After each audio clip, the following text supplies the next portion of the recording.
this video, I will describe some of the ways that I teach reading in my high school science classroom. Here's a short version. Have your students read and read often. Have your students read aloud. Have your students sound out unfamiliar words. Teach the background information necessary for students to understand passages, and have students read different types of passages of varying lengths. In order to read, a person must be able to say the words written on a page in order to be a strong reader. But reading requires more than that. Reading requires background knowledge, knowledge of vocabulary, as well as knowledge of facts, of life, experiences, and events. Many students never learn to read well. If students don't learn to decode the words, to approach words phonetically, they will never read well. They will have difficulty saying unfamiliar words, and they will often guess wrong for words they can't decode. However, many students can call the words in a passage and still not know what the passage means. This usually results from students not having sufficient background knowledge to approach a passage. This lack of background knowledge could be because of a weak vocabulary. The lack could be a lack of knowledge of information that the author presumes the students know. A Bible story, a proverb, a historical fact, a myth. The lack of knowledge could also reflect a lack of experience. Students' lack of knowledge and the subsequent impairment of reading ability usually doesn't show up in standardized tests until latter grades. This is because the passages used for such tests in early grades don't require much background knowledge, but the knowledge expected of students grows as they get older. For this reason, students often score proficient in reading when tested in the 3rd grade, but do not make a proficient score when they get to 8th grade. It isn't that the students have forgotten how to read. It is that the students don't have the knowledge to be able to read successfully at a higher level. Regardless of the reason for reading difficulties, whether it's trouble decoding words, poor vocabulary, ignorance of what were once common sayings, or lack of experience, a dedicated teacher can help students read. Too many upper-level teachers don't help students read. Many don't give reading assignments at all. Some give reading assignments, but no reading support. Others only assign low-level readings that don't challenge their students. Good teachers should help their students become good readers. This is true of all teachers, not just English teachers or elementary school teachers. I'm a high school science teacher, and I try to help my students become good readers. I want to share with you some of my methods, what I do to help my students become better readers. In this video, I'm going to tell you what I do with a high school zoology class. This is a class with a wide range of academic levels. I have special education inclusion students, ESOL students, gifted students, and general education students, all in the same class. I hope that the techniques I share help some of you better teach reading across the curriculum. First, I have my students read in class almost every day. My students read short passages, but they also have extended readings. Having longer reading assignments is important to develop the reading habit. I have them read textbook passages about zoology. I have them read primary source documents from real scientists. Some examples that I've used with my students so far this school year include Carlos Linnaeus's Systema Naturae and Charles Darwin's On the Origin of Species, and specifically I've been having my students read through the chapter on natural selection from that book. Later in the year, I'll also have my students read some other things. They may read a little philosophy from more Adler about Aristotle. I think Aristotelian philosophy ties in to all science classes, and we talked about Aristotle early in the year and how he was one of the early people to actually go out and study animals and describe what he saw. And we'll also read from Annie Dillard's Pilgrim at Tinker Creek. And Annie Dillard's kind of an interesting author. It's kind of like a story. It's a narrative, but it's nonfiction, and it's really just about her observations in nature. So I try to have my students read different kinds of works. In short, though, the main way to improve reading is to read. Students should read in class and read often. Second, I have students read aloud. I don't do this for every reading assignment, but I have the students read aloud a lot. Why? Well, there are several reasons depending on the type of reading assignments. At the beginning of the year, I usually have the students read textbook passages aloud as a class, taking turns reading. I do this for a couple of reasons. In my zoology class, I teach a lot of Greek and Latin root words, prefixes and suffixes. In these early reading assignments, I show how the roots that the students are learning can be used to help understand the passage. I also model how to identify important information and demonstrate simple note-taking on the board as the students read.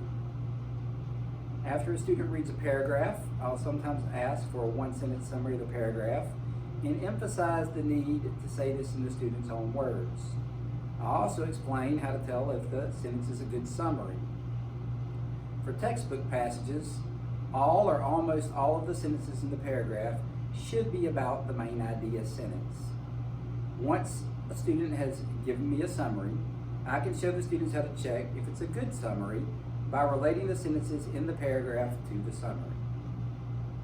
This is also the time that I get to check my students' fundamentals, their ability to sound out words. Usually, if I see a student struggling with a word, I just say the word aloud and let the student move on reading. However, for odd science terms, like phylogenetic or nematicist or platyhelminthes, I have the students sound the terms out. Students don't seem as embarrassed when they need help with one of these words, whereas struggling readers are embarrassed when they need help with common terms. This allows me to work on phonics with individual students without singling any students out as weak readers. The only time that I really point out pronunciation errors on common words is when students read the word wrong in a way that changes the meaning. And this actually happens more often with some of the better readers. For example, one of my students this year read the word potent as potential. I pointed out the student's mistake and told him the mistake was probably because of the way he was taught to read, using sight words. I just said, be sure to look at the word from left to right, read what's there, and don't add to it. With textbook passages, I very quickly move into independent reading, but I occasionally return to reading aloud as a class as a way to continue to check their reading. Later in the class, I also do this to teach the students different reading and note-taking strategies, like pre-reading, outlining, and making various graphic organizers. 2 books have greatly helped me with how I teach some of these reading strategies. One is more Adler's classic work, How to Read a Book. Another is Adam Robinson's What Smart Students Know. It's a great short read, a little easier read than Adler's book, and covers a lot of the same information. I highly recommend both of those books. Now, with primary source documents, I almost always have the class read aloud as a group. When I have students read independently, it's usually for very short parts of the texts. Why do I have students read these primary sources aloud instead of letting them read independently? In this case, it's not to check their ability to call words, though I still do that. Rather, it is to help the students understand what they read. Darwin, in his Origin of Species, writes complex sentences. I help students break those apart and make sense of them. However, it isn't usually the length of Darwin's sentences that gives students a problem. What makes much of his prose difficult for the students is the lack of background knowledge. For example, in a section on the intercrossing of individuals, Darwin's writing about flowers, and he talks about parts of flowers. He talks about the anther and the pistil. And if students don't know that the anther is the male part of the flower that releases pollen, and the pistil is the female part of the flower that receives the pollen, they'll have no idea what he's talking about in the passage. So I give my students that background information as we're reading. Another example from that same text from Darwin has to do with students not understanding because of a lack of experience. Now, Darwin traveled the world and saw many strange sights. Under the heading of sexual selection, he writes about mating dances of birds of paradise. Now, students have a hard time understanding what he's writing because they have no background, so I show them on a video the mating dances of the birds of paradise, and this helps them understand what he's writing. Now, many of my students struggle with phonics, but all of my students struggle with higher level readings because of background knowledge. E.D. Hirsch identified this problem years ago and emphasized that students should have a certain core knowledge. Here's a quote from Dr. Hirsch: "Make knowledge acquisition a chief goal of schooling." And that's one of the things that I try to do in all of my classes, but particularly when I'm reading, to try to make sure that they have the background knowledge that they need to understand these harder texts. So if you're interested in understanding why background knowledge is essential to build good readers, I recommend Dr. Hirsch's books. Cultural Literacy is the one that probably made him famous, and a more recent book that directly addresses the question is called Why Knowledge Matters. My last recommendation in this video is to have students read different types of texts, especially challenging texts. Students want texts that are interesting. Textbooks aren't interesting. I still think it is important to teach students how to read a textbook, but it's far more important to have them read more challenging material. When students have to grapple with the writings of real scientists, they are challenged and therefore interested. Boring texts are rarely interesting. If they're too simple, they're boring. Students are also sometimes surprised at what scientists actually write. Linnaeus, in his Systema Naturae, for example, has a section on monsters, and that always catches my students' attention. They probably enjoy that more than anything else in the selection. I also think it is important for students to read literature and science. Last year I used some of the works of Andy Dillard, who writes narrative nonfiction about nature, but short stories, novels, and even poems can be used in a science class. In short, have your students read and read often. Have your students read aloud. Have the students sound out unfamiliar words.